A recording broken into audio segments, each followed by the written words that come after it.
माननीय सभापति महोदय, राजस्थान विधानसभा की प्रक्रिया और कार्य संचालन संबंधी नियमों के नियम 131 के अंतर्गत अजमेर अर्बन कोऑपरेटिव बैंक में नियत राशि से अधिक के जमाकर्ताओं को भुगतान पर रोक लगाए जाने से उत्पन्न स्थिति के संबंध में सहकारिता मंत्री जी का ध्यान आकर्षित करती हूँ। मंत्री महोदय। माननीय सभापति महोदय, वर्ष 2011 में Ajmer urban cooperative bank limited Ajmer के जमाकर्ताओं को राशि निकालने जाने पर भारतीय रिजर्व बैंक द्वारा रोक लगाई गई थी, जिसका मुख्य कारण बैंक की नेटवर्थ नेगेटिव थी। ऐसी स्थिति में भुगतान होना संभव नहीं था। भारतीय रिजर्व बैंक द्वारा बैंक का लाइसेंस दिनांक 18/9/14 को समाप्त कर दिया गया था। दिनांक 24/9/2014 को विभाग द्वारा बैंक का परिसमापन में लाया जाकर अवसायक की नियुक्ति की गई। अवसायक द्वारा परिसमापक की कार्रवाई अमल में लाई गई। बैंक के कुल जमाकर्ताओं की राशि का क्लेम भारतीय निक्षेप एवं प्रत्यक्ष गारंटी निगम को दिया गया। चूँकि बैंक के पास आवश्यक क्लेम राशि उपलब्ध थी, अतः बैंक द्वारा DICGC मुंबई से वार्ता कर क्लेम अनुसार 1 लाख तक की राशि हेतु जमाकर्ताओं को उनकी जमा राशि जल्द दिलाने हेतु नो क्लेम कर बैंक में उपलब्ध फंड भुगतान किया गया था, जो आज दिनांक तक जारी है। बैंक द्वारा 1 लाख से अधिक राशि के खातेदारों को राहत प्रदान करते हुए अधिकतम 5 लाख रुपए तक की राशि का भुगतान द्वितीय चरण के माध्यम से आज दिनांक तक किया गया है। भुगतान की स्थिति इस प्रकार है। क्रम संख्या 1, DICGC मुंबई के निर्देशानुसार खाताधारकों को भुगतान 1 लाख अधिकतम तक 29 पॉइंट, जिनकी खातेदारों की संख्या 5,994 है और रुपए हैं 29.3 करोड़। नंबर 2, बैंक द्वारा स्वयं के निर्णय अनुसार किया गया भुगतान 5 लाख अधिकतम। ये हैं कुल खातेदार 1833, जिनके रुपए हैं 33.45 करोड़। बैंक द्वारा DICGC मुंबई के से भुगतान हेतु राशि क्लेम नहीं किया गया था। कुल भुगतान प्रत्येक खाताधारक को उसकी जमा अनुसार अधिकतम 6 लाख दिया जा चुका है एवं आज दिनांक तक भी आवेदन करने पर भुगतान किया जा रहा है।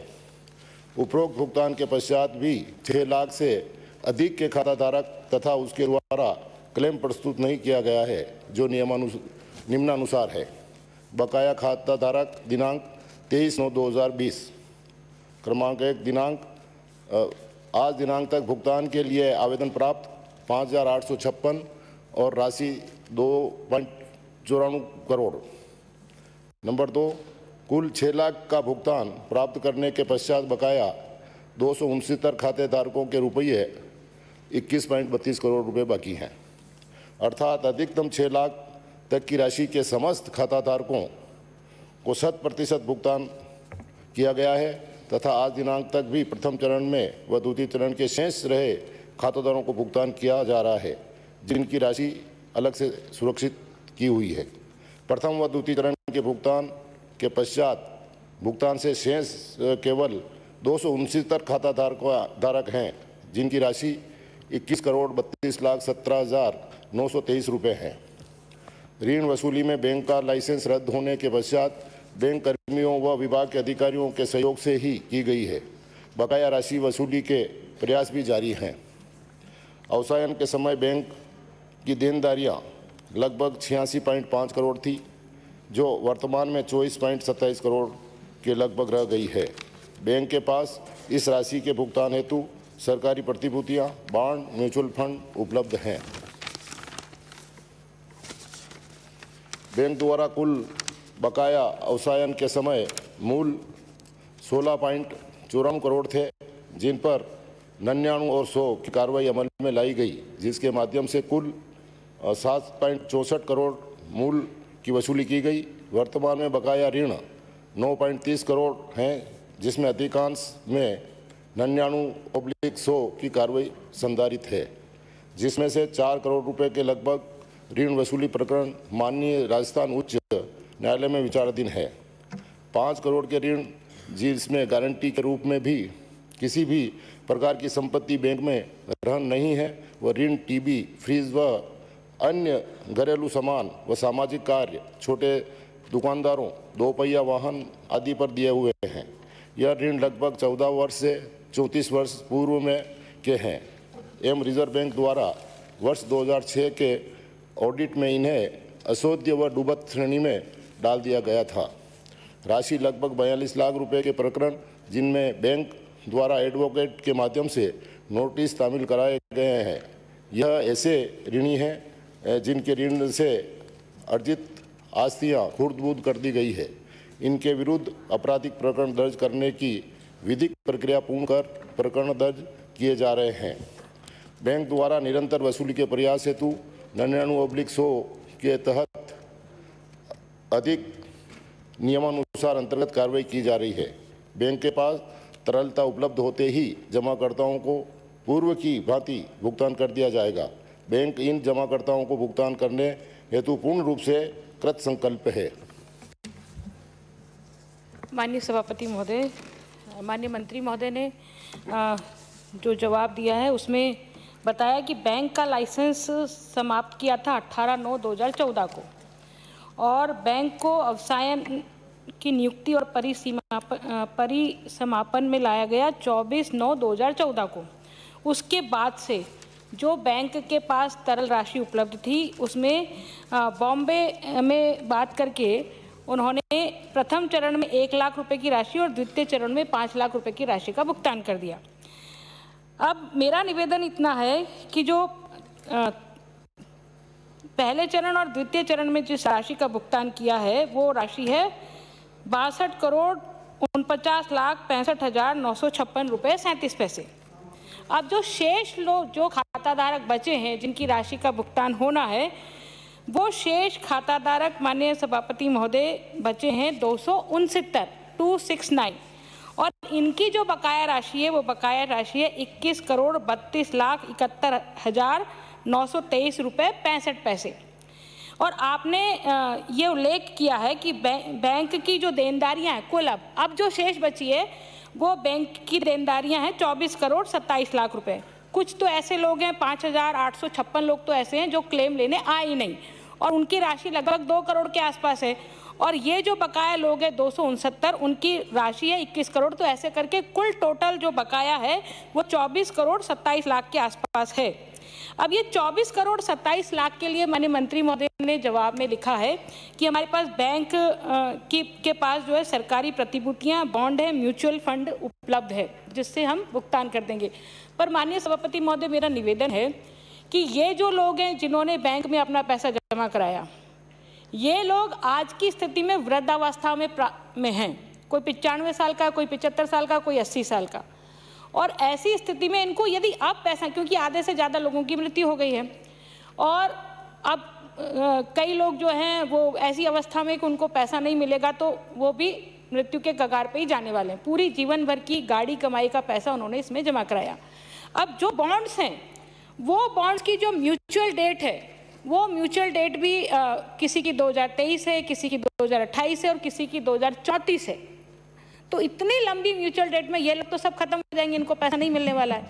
तो मेरा निवेदन है माननीय मंत्री महोदय से कि आप इस म्यूचुअल फंड के अलावा भी 16 करोड़ रुपए के ऋण वसूली आपकी बाकी है। उस 16 करोड़ की ऋण वसूली में आपने 7,64,00,000 रुपए की ऋण वसूली कर ली, 9,30,00,000 की शेष है। इस 9,30,00,000 में से भी 4 करोड़ के प्रकरण आपके राजस्थान हाई कोर्ट में लंबित हैं और शेष जो 5 करोड़ है उसको आपने डूबत खाते में मान लिया। 42 लाख की जो वसूली है वो आप प्रक्रियाधीन है, वो आपने प्रकरण दर्ज कर दिया। कुल मिलाकर के ये बात। लेकिन अब जिन लोगों को राशि मिलनी है 24 करोड़ के आसपास, तो वो क्या करें? तो मेरा माननीय मंत्री महोदय से सुझाव है, माननीय मंत्री महोदय, बैंक की जो अचल संपत्तियां हैं जिसमें बैंक के पास में एक लगभग अजमेर के बहुत प्राइम लोकेशन पर एक पूरा भूखंड है 2200 वर्ग गज का, जो मेरी जानकारी में है। यदि उस 2200 वर्ग गज भूखंड को बैंक में रजिस्ट्रार यदि ऑक्शन करके उसको नीलाम कर दे और वो राशि आपके पास आ जाए तो शायद ये 24 करोड़ का, क्योंकि वो भूखंड की वैल्यू मैं समझती हूँ आज की तारीख में कम से कम 75 करोड़ के आसपास की होगी, क्योंकि बैंक तो ऑफसायन में चला गया। यदि आप बैंक को वापस स्टार्ट करना चाहते हैं वो आपके लिए संभव नहीं है। और ये जो बॉन्ड्स हैं, ये बॉन्ड्स के केसेस जो हैं, कुछ में तो सीबीआई जांच कर रही है। तो मेरा निवेदन है कि ये जो लोगों का पैसा था, जो ईमानदार से गाड़ी कमाई का पैसा था, जो बैंक के जो अधिकारी रहे हुए हैं, जो एमडी रहे हुए हैं, जो व्यवस्थापक रहे हुए हैं, उन लोगों ने गलत जगह इनको इन्वेस्टमेंट किया और गलत जगह इन्वेस्टमेंट करने के कारण से आज ये स्थिति आई है। तो मेरा माननीय मंत्री महोदय से निवेदन है दो चीजें, कि एक तो जो गलत इन्वेस्टमेंट हुआ है जिसकी सीबीआई जांच कर रही है, वो सीबीआई को क्या हम राज्य सरकार के स्तर पर, क्या आप मंत्री महोदय अपने स्तर पर, क्या मुख्यमंत्री के स्तर पर हम कोई पत्र व्यवहार करके ये पैसा हमें जल्दी मिल जाए, हमें रिलीज हो जाए, जो भी जांच करनी है जो वो जांच हो जाए। एक विषय तो ये है। और दूसरा विषय यह है कि जो 269 लोग हैं जिनको 21 करोड़ के लगभग राशि बकाया है, जिनको देना है, वो 21 करोड़ रुपए की बकाया राशि क्या आप उस प्लॉट के का निस्तारण करके किसी भी प्रकार से उसको देने की तैयारी में है क्या? मेरा निवेदन। माननीय सभापति महोदय, उन जमाकर्ताओं के साथ सबकी हमदर्दी है और जिन्होंने अपने गाड़ी कमाई का पैसा डुबाया है। जहाँ तक सीबीआई में प्रकरण चल रहा है तो वहाँ से निर्णय होने के बाद आएगा, लेकिन अगर माननीय मुख्यमंत्री जी से रिक्वेस्ट करके सीबीआई को पत्र भी लिखवा दिया जाएगा कि उसका जल्दी निपटारा करें, ताकि वो केस भी समाप्त हो सके और वो पैसे भी आ सकें। और जो एक प्लॉट पड़ा हुआ है जिसका कोई डिस्प्यूट चल रहा है, अगर नियम में वो आता है तो उधर उसको फ्री कराया, क्योंकि वो बैंक द्वारा खरीदा हुआ ही प्लाट है, ऐसी मेरी जानकारी में लाया गया है। तो उस प्लाट को अगर बेच करके भी इन खातेदारों को पैसे दिए जा सकते हैं तो पूरा प्रयास करेंगे। नियम में आएंगे तो ये पैसे उनको प्लॉट बेचकर दिए जाएंगे, लेकिन जो प्रकरण चल रहे हैं उनका निपटारा होगा जब ही ये संभव हो पाएगा। माननीय सभापति महोदय, प्रकरण सिर्फ इतना है कि जब बैंक ये कहना है कि हाँ, मैं एक लास्ट इससे मैं एक निवेदन बस अंतिम निवेदन कर रही हूँ। ये प्रकरण का निपटारा हो सकता है, इसलिए हो सकता है क्योंकि बैंक ने अजमेर विकास प्राधिकरण की ऑक्शन की व्यवस्था में ये बैंक ने प्लॉट ऑक्शन में खरीदा, उसकी सारी डिमांड राशि जमा करा दी, बैंक ने रजिस्ट्री करा ली, बैंक ने उस प्लॉट पर चार दीवारी बना रखी है, कमरा बना करके कब्जा कर रखा है। तो बैंक के पक्ष में रजिस्ट्री है, बैंक के पक्ष में कब्जा है। सिर्फ जो अजमेर विकास प्राधिकरण है माननीय सभापति महोदय, वो चूंकि आज 30 साल पहले बैंक ने वो प्लॉट लिया था, आज उसकी वैल्यू जो है 75 करोड़ के आसपास है।